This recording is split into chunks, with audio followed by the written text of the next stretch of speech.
Hello दोस्तों, आज हम लोग SCERT पॉलिटी का चैप्टर 3 देखेंगे। शहरी जीवन यापन के स्वरूप। चैप्टर 2 में था ग्रामीण जीवन यापन के बारे में, वैसे ही चैप्टर 3 है शहरी जीवन यापन के स्वरूप के बारे में। जैसे हम लोग उसमें शहरी जीवन ग्रामीण जीवन में जो चैप्टर 2 था उसमें हम लोग ग्रामीण जीवन का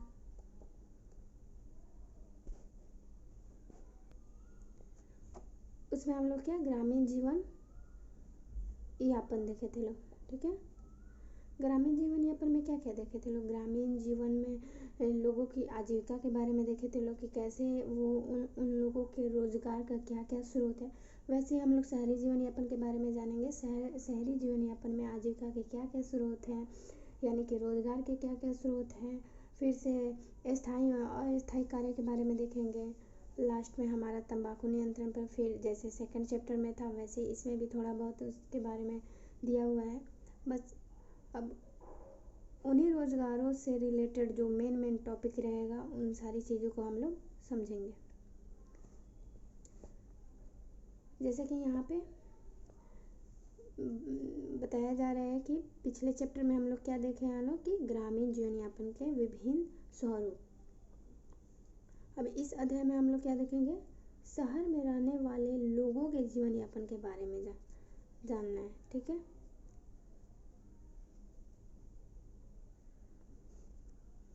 किसी भी चीज़ के बारे में जानने के लिए हम लोगों को किसी न किसी का एग्जाम्पल लेना पड़ेगा।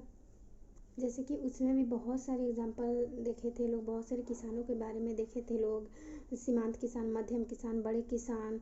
तो वो किसी न किसी क्षेत्र से रिलेटेड थे। उन जगहों का एग्जाम्पल लेके, उदाहरण लेकर हम लोग कहानी के माध्यम से उन सारी चीज़ों को कि किसान कितने प्रकार के होते हैं, कितने प्रकार से खेती करते हैं और उनको खेती करने में क्या क्या मदद मिलता है सरकार के द्वारा और किन किन लोगों को मदद नहीं मिल पाता है।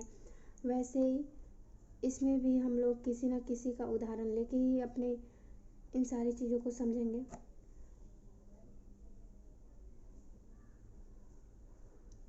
देखिए, जैसे यहाँ पे बताया गया है कि बिहार राज्य के बारे में बताया गया है। बिहार की राजधानी क्या है, पटना।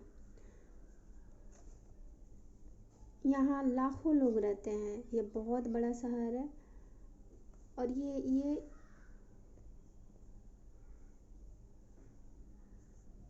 यहाँ पे मेन टॉपिक एक लड़की है जो इस कहानी को बता रही है कि मैं यहाँ पे अक्सर आती जाती हूँ, यहाँ पे रहने का मौका बहुत कम मिलता है। एक बार वो यहाँ पे कुछ ज़्यादा दिनों के लिए आती है और घूमती है। फिर और वो अपनी कहानी के थ्रू इस बात को समझाती है कि शहरों में जीवन यापन के लिए, रोजगार के लिए कौन कौन से माध्यम होते हैं।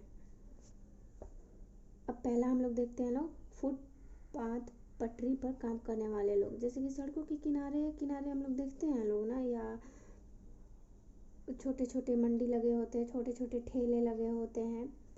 उसी का यहाँ पे जिक्र किया गया है। ठेले पर सब्जी फल सजा रहे थे कुछ लोग। ठीक है, एक महिला बेचने के लिए टोकरी में कुछ पूजा पाठ की सामग्री लेती है। ठीक है, कुछ लोग अखबार बेच रहे हैं, कुछ ऑटो रिक्शा चला रहे हैं, कुछ सैलून चला रहे थे, कुछ थाली कटोरी चाय छन्ना कप आदि बेच रहे थे, जिसे प्राय हम लोग क्या प्राय मतलब वो रोज़मर्रा का चीज़ है, वो हम लोग डेली उसको यूज करते हैं।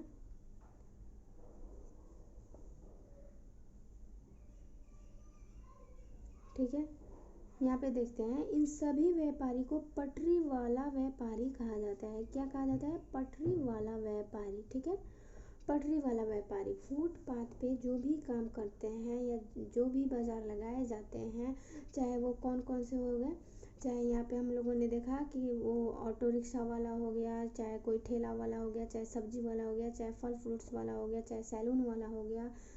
ठीक है, इन सारी व्यापारी को क्या कहा जाता है? इन सभी व्यापारी को पटरी वाला व्यापारी कहा जाता है। ठीक है, ये व्यापारी सड़कों के किनारे फुटपाथ पर रख कर अपना सामान बेचते हैं। क्या है ये?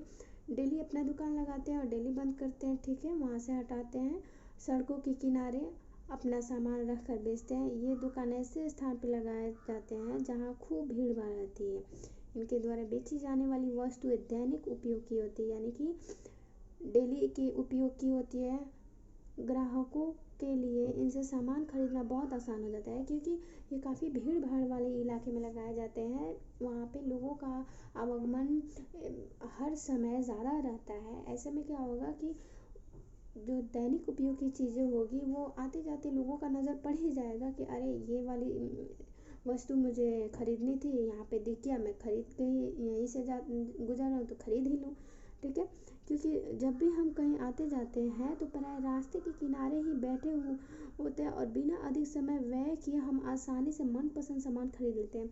अब मान लीजिए हम कहीं आ रहे हैं, जा रहे हैं, ठीक है, किसी दूसरे काम की वजह से किसी रास्ते से गुजर रहे हैं, ठीक है, और हम लोगों को कुछ सामान भी लेनी है, और अगर उसी रास्ते के किनारे हम लोगों को वो मनपसंद चीज़ें हमारी जो ज़रूरत की चीज़ें हैं वो दिख जाती है, तो फिर हम रुक के वो सामान ले लेते हैं। वो चीज़ हमारे लिए काफ़ी आसानी होती है। उसके लिए हमें फिर अलग से उस चीज़ को खरीदने के लिए नहीं जाना पड़ता है। ठीक है,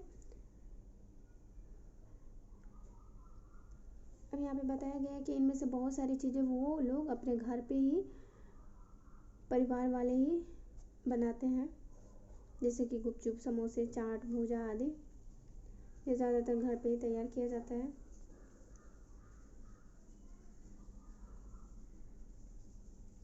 तो ये क्या था? ये पटरी वाला व्यापारी। इसे हम लोग ध्यान रखेंगे कि पटरी वाला व्यापारी किसे कहते हैं। ठीक है,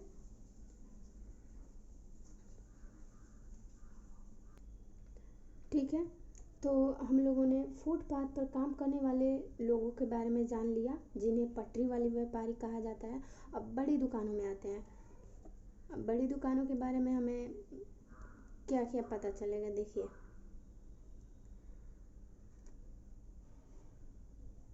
बड़ी दुकान के मालिक क्या होते हैं?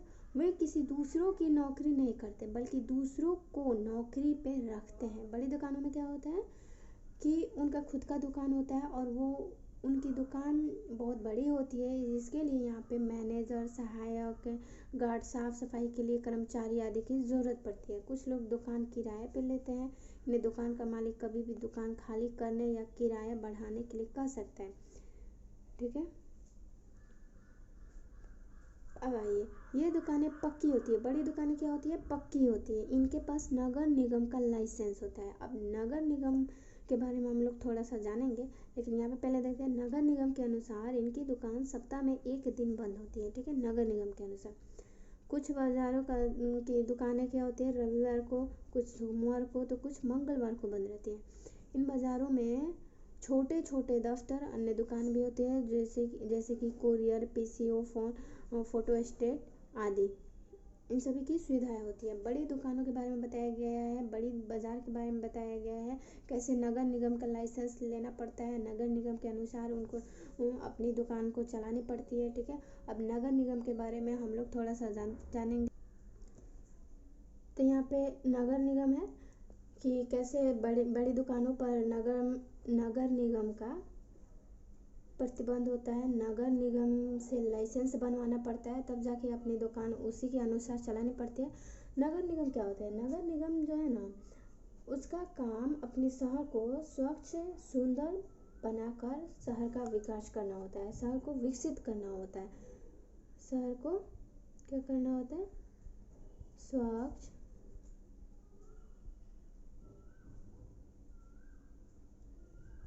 सुंदर, ठीक है, विकसित विकसित करना। ठीक है, यहाँ पे क्या है? सड़क बनवाना, नालियाँ बनवाना, ये सभी किसका काम होता है? नगर निगम का काम होता है। ठीक है, नगर निगम का प्रमुख जो है वो मेयर होते हैं।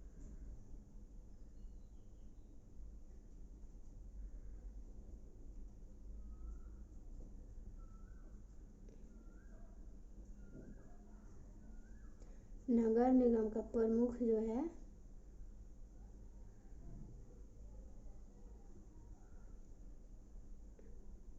जो है क्या कौन होते हैं? प्रमुख मेयर होते हैं, मेयर। ठीक है, अब आगे बढ़ते हैं। जैसे हम लोग क्या देखें, पटरी पर काम करने वाले व्यापारी, ठीक है, फुटपाथ पे काम करने वाले व्यापारी जो हैं। फिर बड़ी दुकान को देखें। अब फैक्ट्री को देखते हैं कि फैक्ट्री वाला रोजगार कैसा होता है। ठीक है,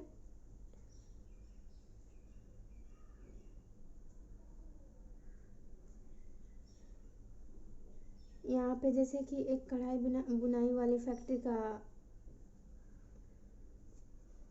उदाहरण लिया गया है,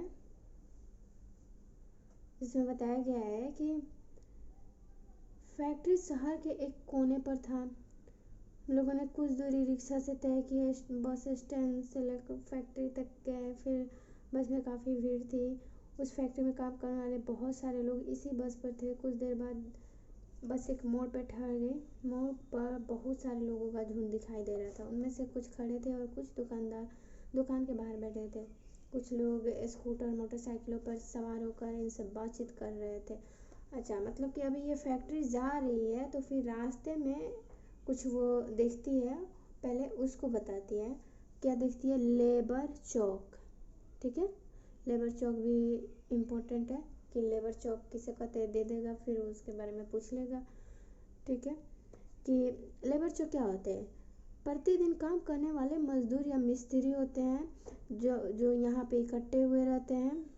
ये कहाँ पे जाने के लिए इकट्ठे हुए रहते हैं? यहाँ पे लेबर चौक पे बहुत सारे लेबर आके इकट्ठे हुए रहते हैं। वहाँ पे जिन लोगों को ज़रूरत होती है, जैसे कि किसी का घर बन रहा होता है, किसी का दुकान बन रहा होता है, किसी को अपने घर के लिए या खेत के लिए या दुकान के लिए या किसी काम के लिए लेबर की ज़रूरत पड़ती है, तो वो उन्हें पता रहता है कि मुझे लेबर कहाँ मिलेगा? लेबर चौक पे मिलेगा। ठीक है, भवन बन रहे होते हैं, वहाँ मजदूरी करते हैं। ये कुछ घरों या दुकानों में रंगाई पुताई का काम करते हैं।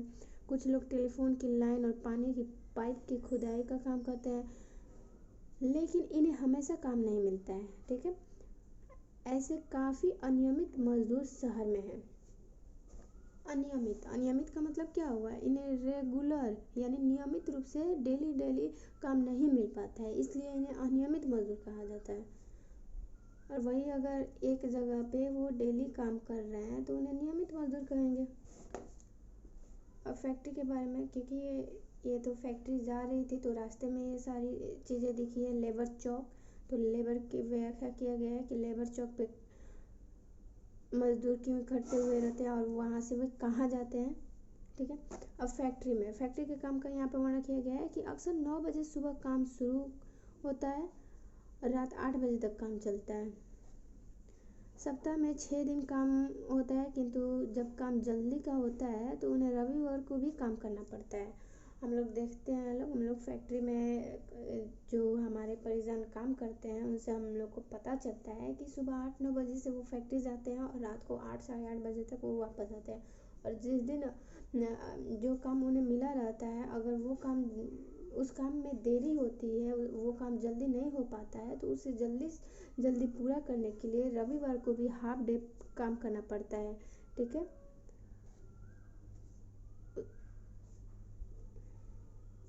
चलिए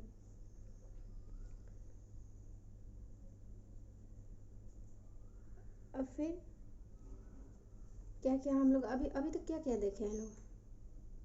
अभी तक हम लोग देखे हैं लोग फुटपाथ पर काम करने वाला। ठीक है, फुटपाथ पर। दूसरा क्या देखे हैं लोग? बड़ी दुकान वालों, बड़ी दुकान के बारे में। ठीक है, फिर फैक्ट्री देख लिए लोग। ठीक है, अब दफ्तर के बारे में बताया गया है कि दफ्तर किस प्रकार का रोजगार का स्रोत है, यहाँ पे कौन कौन से काम होते हैं और इसमें क्या क्या आपको सहायता मिलता है, या आपके काम में आसानी है या इस काम में कठिनाई होती है। चलिए इसके बारे में बताया गया कि क्या है ये, दफ्तर। अब इसमें बताया गया है कि प्रतिदिन 9:30 बजे काम पर जाना पड़ता है और 5:30 बजे वापस आना पड़ता है। क्या बैंक का यहाँ पे एग्जाम्पल लिया गया है, किसका लिया गया है, बैंक का। अब कोई भी कहीं पे भी हम लोग काम करते हैं ना, तो कुछ अगर वो काम पूरा नहीं हो पाया रहता है तो फिर हम लोग वापस अपने जिस ठिकाने पे जाते हैं लोग, चाहे वो घर हो या रूम रेंट पे लिए हैं वो लोग, चाहे अपने साथियों के साथ रहते हैं वो लोग, चाहे जिस जगह पे रहते हैं लोग, वहाँ पे जाने के बाद उस काम को फिर वहाँ पे भी कंप्लीट करने की कोशिश करते हैं लोग। ठीक है, अगर वो कुछ ऐसा काम है जिसे आप अपने रूम पे बैठ के, अपने घर पे बैठ कर भी पूरा कर सकते हैं, तो फिर वो ऑफिस वाला काम घर पे भी पूरा करने की कोशिश करते हैं लोग, ताकि वो हमारा काम जल्दी से हो सके। यहाँ पे बताता है कि वो एक स्थायी कर्मचारी है। स्थायी कर्मचारी होने के कारण उनको निम्नलिखित फायदे हैं, बहुत सारे फायदे मिलते हैं। स्थायी कर्मचारी, दो टर्म आते हैं यहाँ पे, क्या, एक स्थायी आता है, दूसरा अस्थायी, अस्थायी आता है। ठीक है, स्थायी का मतलब क्या हो गया, इसे देख के हम लोग समझ रहे हैं लोग, यानी कि उस काम में वो नियमित है, वो डेली डेली उसे अपने रोजगार के लिए कोई डर नहीं है कि मुझे कल रोजगार मिलेगा कि नहीं मिलेगा। उसे पता है कि मेरा काम एक जगह स्थिर है, अब मुझे इतने सालों के लिए, इतने दिनों के लिए, इतने घंटों के लिए डेली मुझे काम करना है। यह स्थायी काम का उदाहरण है। ठीक है, अस्थायी में क्या हो गया, अब अस्थायी में जैसे हम लोग यहाँ पे देखे लोग ना, मजदूर के बारे में, जो कि अनियमित, कुछ मजदूर अनियमित होते हैं, जैसे कि खेती के बारे में हम लोग देख सकते हैं लोग, ये सब क्या है, इस अस्थायी काम है। अब स्थायी काम में क्या, जब कोई विशेष महत्व के उसमें किसी विशेष महत्व के लिए उसमें कोई बदलाव लाया जाता है। स्थायी काम तब तक नहीं बदलता है जब तक कि उसमें कोई विशेष बदलाव न लाया का उद्देश्य ना हो। कोई विशेष बदलाव जब उसमें रहता है, विशेष उद्देश्य उसका होता है, तभी जाके उसमें बदलाव आता है। अब यहाँ पे स्थायी कर्मचारी होने के जो लाभ हैं, जो फायदे हैं, उसको हम लोग देखते हैं ना, कि बुढ़ापे के लिए बचत, यानी कि हम लोग देखते हैं लोग ना कि पेंशन मिलता है, जो सरकारी कर्मचारी होते हैं रिटायर होने के बाद उनको पेंशन मिलता है, तो पेंशन क्या है, एक तरह से उनके बुढ़ापे का सहारा होता है। देखिए यहाँ पे बताया गया है कि इनके वेतन का एक हिस्सा भविष्य निधि में, क्या है ये, भविष्य निधि में जमा होता है।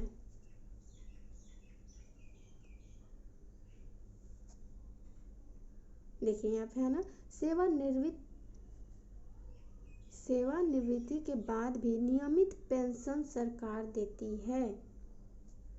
यही हो गया कि बुढ़ापे का यह एक सहारा है, बचत है, बुढ़ापे के लिए बचत हो पाता है। आप नियमित रूप से अपने रोजगार पे भी जा रहे हैं, नियमित रूप से अपने कार्यस्थल पे जा रहे हैं, नियमित रूप से आपको वेतन भी मिल रही है, लेकिन उसी वेतन में से कुछ भविष्य के लिए बचत करके उसको जमा किया जाता है, ताकि आप अगर रिटायर हो रहे हैं सेवानिवृत्ति के बाद, आपको उसके बाद भी आपको नियमित रूप से पेंशन के रूप में आपका पैसा मिलते रहे, आपका ये एक तरह से रोजगार चलते रहे। अवकाश यानी कि छुट्टियों का देखते हैं लोग, कैसे हम लोग देखते हैं लोग कि प्राइवेट सेक्टर में क्या होती है, छुट्टियां लेना काफ़ी मुश्किल होती है, आपको अपनी ज़रूरत को भी नज़रअंदाज करना पड़ता है, या बहुत कम ऐसा अवसर मिल पाता है जहाँ पे आपको छुट्टी मिलता है। ठीक है, उस अवकाश है। और रविवार और अन्य पर्व त्योहारों में छुट्टी मिलती है, वार्षिक छुट्टी के रूप में भी कुछ दिन मिल जाते हैं। क्या दफ्तर के बारे में बताया गया है, दफ्तर सरकारी कार्य के बारे में बताया गया है। परिवार के लिए चिकित्सा की सुविधा, बहुत सारे ऐसे सेक्टर होते हैं जहाँ पे अगर आप गवर्नमेंट एम्प्लॉय हैं तो फिर सरकार के तरफ से आपको आपके परिवार को क्या है सरकार जो है चिकित्सा में भी सुविधा देती है, एक सीमा तक देती है। ये नहीं कि आप में जितने हज़ार लाखों का भी खर्चा जो है वो सरकार से कराएं, ऐसा नहीं रहता है। ठीक है, इस तरह के कई कर्मचारी हैं जो किसी कंपनी में या किसी सरकारी कार्यालय में काम करते हैं, जैसे कि सचिवालय में, शिक्षा विभाग में, दूरसंचार विभाग में तथा भारत सरकार एवं राज्य सरकार के उपक्रमों में काम करने वाले कर्मचारी आदि। यहाँ उन्हें नियमित और स्थायी कर्मचारी की तरह रोजगार मिलता है। ठीक है, उनका विभाग एवं कार्य तय होता है, उनको समय पर वेतन मिलता है, काम नहीं होने पर भी उन्हें अनियमित मजदूरों की तरह निकाला नहीं जाता है। ठीक है, तो क्या है कि अगर वो किसी दिन मान लीजिए नहीं आते हैं, किसी दिन वो छुट्टी ले लेते हैं, तो ऐसा नहीं है कि उन्हें अब उस काम से निकाल दिया जाएगा। वो नियमित रूप से ही स्थायी रूप में वो कर्मचारी हैं, ना कि वो अनियमित मजदूर है। उन्हें अनियमित मजदूरों की तरह नहीं निकाला जाता है। ठीक है, फिर नीचे आते हैं और कुछ इम्पोर्टेंट पॉइंट देखते हैं। यहाँ पे क्या है, यहाँ पे अपने अनुभव से बताना है, बड़ों से चर्चा करके बताना है कि शहरों में जीवन यापन के विभिन्न स्वरूप क्या क्या है। तो हम लोग देखे हैं लोग ना कि शहरों में जीवन यापन रोजगार के लिए जो है कितने तरह के स्रोत हैं, कितने तरह के स्वरूप है। जैसे कि फुटपाथ का एग्जांपल लिए हैं लोग, बड़ी दुकान का लिए हैं लोग, फैक्ट्री का लिए हैं लोग, दफ्तर का लिए हैं लोग, सब लिए हैं लोग ना। यहाँ पे देखिए, यहाँ पे भी है फुटपाथ का, बाजार का, स्थायी दुकान, फैक्ट्री, घरेलू कामगार, बैंक, दफ्तर का। अब यहाँ पे क्या है, प्राप्त होने वाली दो वस्तुएं या सेवाओं। अब फुटपाथ पर क्या है, फुटपाथ पर जैसे कि अब फल का ठेला लगा रहता है, सब्जी का ठेला लगा रहता है, बहुत सारी चीज़ें हो सकती हैं, सैलून हो सकती हैं, साइकिल वाला का दुकान हो सकता है, रिक्शा चालक हो सकता है, बाजार की स्थायी दुकानों में हम लोग बड़े दुकान का एग्जांपल देखे हैं लोग ना, बड़े दुकान। तो उसे क्या है, कपड़ा का दुकान हो सकता है, दवा का दुकान हो सकता है, बहुत कुछ हो सकता है। फैक्ट्री में हम लोग देखे हैं लोग कि कैसे कढ़ाई बुनाई वाला कपड़ा का फैक्ट्री था। ठीक है, ऐसे ही बहुत सारी चीज़ों का फैक्ट्री होता है, देखते हैं लोग ना, चाहे वो आटा मिल हो गया, चाहे वो किसी बैग को बनाने वाला फैक्ट्री हो गया, चाहे किसी कपड़ा को बनाने वाला फैक्ट्री हो गया,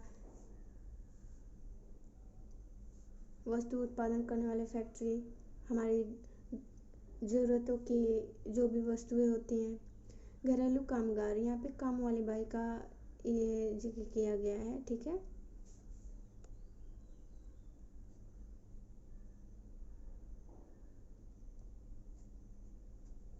फिर बैंक का एग्जांपल देखे हैं लोग हम लोग।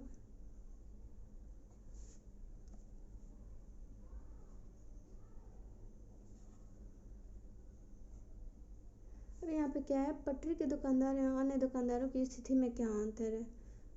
देखिए लोग ना, पटरी के दुकानदार और अन्य दुकानदार, पटरी के दुकानदारों के पास क्या है, इन्हें नगर निगम के द्वारा क्या होता है, बहुत नगर निगम जो है मुश्किलों का सामना करना पड़ता है, कठिनाइयों का सामना करना पड़ता है। और अन्य दुकानदार अगर बड़े दुकानदार होते हैं तो वो क्या होते हैं, नगर निगम से लाइसेंस बनवाए रहते हैं, लाइसेंस वाले होते हैं। ठीक है, लाइसेंस वाले होते हैं। कौन, ये अन्य दुकान क्या है, यानी कि बड़े दुकान। ठीक है। स्थायी और नियमित नौकरी अनियमित काम से किस तरह अलग है? हम लोग देखें लोग ना, स्थायी और नियमित नौकरी में कितना सारा फ़ायदा है। जैसे पेंशन मिलता है हम लोग को, अवकाश हमारे आवश्यकता अनुसार भी मिल जाता है, रविवार को भी छुट्टी रहती है, चिकित्सीय सहायता मिल जाती है, सुविधा मिल जाती है, बहुत सारी सुविधाएं मिलती है नियमित और सरकारी नौकरी में। और अनियमित में तो हमें रोज़गार का ही डर रहता है कि पता नहीं आज हम मजदूरी किए हैं तो कल हमें मजदूरी मिलेगी कि नहीं मिलेगी, तो बाकी की सुविधाओं के बारे में तो चिंता रहती ही है। राष्ट्रीय तंबाकू नियंत्रण कार्यक्रम, कल हम लोग चैप्टर 2 में देखे थे लोग कि तंबाकू और उसका तंबाकू सेवन से कितना नुकसान होता है, तंबाकू सेवन कितना हमारे लिए नुकसानदेह होता है। तंबाकू में निकोटीन होता है, निकोटीन हमारे शरीर में एक विषैले पदार्थ के रूप में कार्य करता है, जिससे हमारा शरीर धीरे धीरे क्षतिग्रस्त हो जाता है, अनेक तरह की बीमारियां हो जाती है और बीमारियां होने के बाद हमारी जान चली जाती है, ठीक है ना। तो वैसे तंबाकू राष्ट्रीय तंबाकू नियंत्रण कार्यक्रम को हम लोग समझेंगे लोग कि सभी तंबाकू उत्पाद क्या होते हैं, हानिकारक होते हैं। कोई भी तंबाकू उत्पाद किसी भी मात्रा में सुरक्षित नहीं है। कोई भी तंबाकू उत्पाद, चाहे वो सिगरेट हो गया, बीड़ी हो गया, खैनी हो गया, या अल्कोहल हो गया, शराब हो गया, गुटखा हो गया, पान हो गया, कोई भी तंबाकू उत्पाद किसी भी मात्रा में सुरक्षित नहीं है। चाहे वो थोड़ी मात्रा में ले या ज़्यादा मात्रा में ले, धीरे धीरे अगर हम ये सोचते हैं कि थोड़ी मात्रा में ले रहे हैं, लेकिन धीरे धीरे क्या होगा, वो हमारे शरीर को लत पड़ जाती है उस चीज़ की, और फिर धीरे धीरे उसकी लत पड़ने के कारण उसमें हम लोग फिर उस मात्रा में बढ़ोतरी भी करने लगते हैं लोग, और धीरे धीरे वो चीज़ हमारे लिए हानिकारक और ज़्यादा हानिकारक हो जाती है और हमारी जान भी ले लेती है। बीड़ी उतनी हानिकारक है जितनी कि सिगरेट। बहुत लोग होते हैं अक्सर ये सोचते हैं कि अरे सिगरेट तो हाई फाई है, हाई मतलब कि आजकल के नौ युवकों के लिए या ये ज़्यादा खतरनाक है। बीड़ी जो बहुत पहले से इसका उत्पादन होता है, बीड़ी में उतना कोई जहरीला पदार्थ नहीं होता होगा, ये सोच कर क्या कहते हैं बीड़ियों पे उतना रोक नहीं लगाते हैं, और सिगरेट को ज़्यादा रोक लगाते हैं, सिगरेट पे ज़्यादा रोक लगाते हैं। लेकिन बीड़ी हो या पान हो या कसेली हो या चूना हो या मतलब कि खैनी चूना हो या शराब हो या अल्कोहल हो या सिगरेट हो, सभी उतने ही हानिकारक होते हैं। सेकेंड हैंड धूम्रपान भी जानलेवा होता है, यानी कि बहुत लोग हम लोग देखते हैं लोग ना, चाहे वो किसी फिल्म में देख ले लो या किसी का एग्जांपल ले लो कि कुछ लोग होते हैं ना, जैसे कि सिगरेट पियेंगे या बीड़ी पियेंगे या ये सब ना, तो थोड़ी सी पी के उसको रख देते हैं, ठीक है, या फिर और उसी को फिर कुछ देर बाद या किसी और दिन पीते हैं, ठीक है। कुछ ऐसे भी होते हैं जो किसी और का रखा हुआ या आधा यूज़ किया हुआ भी यूज़ करते हैं, ठीक है। तो उनको लगता है कि अरे ये तो थोड़ा सा है, ये हमारे शरीर के लिए उतना जानलेवा नहीं है। लेकिन क्या है कि सेकेंड हैंड धूम्रपान भी उतना ही जानलेवा होता है। तंबाकू चबाने से मुंह के कैंसर सहित कई रोग होते हैं। तंबाकू चबाया जाता है ना, तो वो हमारे मुंह में छाला उत्पन्न कर ही देता है, जो कि मुंह के कैंसर जैसी बीमारी को पैदा करता है। इसके साथ साथ हमारे शरीर के अन्य भागों को भी प्रभावित करता है, चाहे वो हमारा स्किन हो गया, चाहे वो हमारी दांत हो गई, चाहे वो हमारा किडनी हो गया, चाहे वो हमारा फेफड़ा हो गया, ठीक है, चाहे हमारे वो खून को, मतलब हर तरह से तंबाकू हमारे शरीर को हानि पहुंचाता है। अब तंबाकू पर नियंत्रण के लिए 2007-8 में कार्यक्रम शुरू हुआ, जिसका मुख्य उद्देश्य, ये कब शुरू हुआ देखिए, 2007-8 में कार्यक्रम शुरू हुआ, नियंत्रण तंबाकू, राष्ट्रीय तंबाकू नियंत्रण कार्यक्रम। क्या है? राष्ट्रीय तंबाकू नियंत्रण कार्यक्रम, ठीक है। राष्ट्रीय तंबाकू नियंत्रण कार्यक्रम 2007 से 8 में शुरू हुआ। तंबाकू के हानिकारक प्रभाव को रोकने के लिए इसका उद्देश्य क्या था? इसका उद्देश्य यही सब है जो नीचे दिया गया है ना, कि तंबाकू के बारे में जागरूक करना, जागरूकता लाना और उत्पादन को रोकना, उत्पादन को रोकना,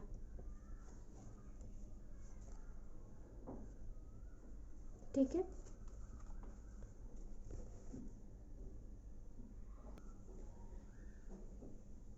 ठीक है, तो ये चैप्टर यहीं पे समाप्त होता है। इसमें एक बार हम लोग इस पे नज़र डालते हैं लोग कि इसमें इस पूरे चैप्टर में हम लोगों ने क्या सीखा है। इस पूरे चैप्टर में हम लोग क्या देखते हैं लोग कि शहरी जीवन यापन का स्वरूप कैसा होता है। शहरी जीवन यापन में रोजगार के कौन कौन से साधन होते हैं, जैसे कि यहाँ पे बताया गया है कि फैक्ट्री में फुटपाथ पे काम करने वाले लोग, फुटपाथ पे काम करने वाले लोगों को क्या पटरी वाले व्यापारी कहा जाता है। ठीक है, पटरी वाले व्यापारी। फिर आगे हम लोग देखे लोग कि एक उसी में एक रिक्शा चालक का भी वर्णन किया गया है।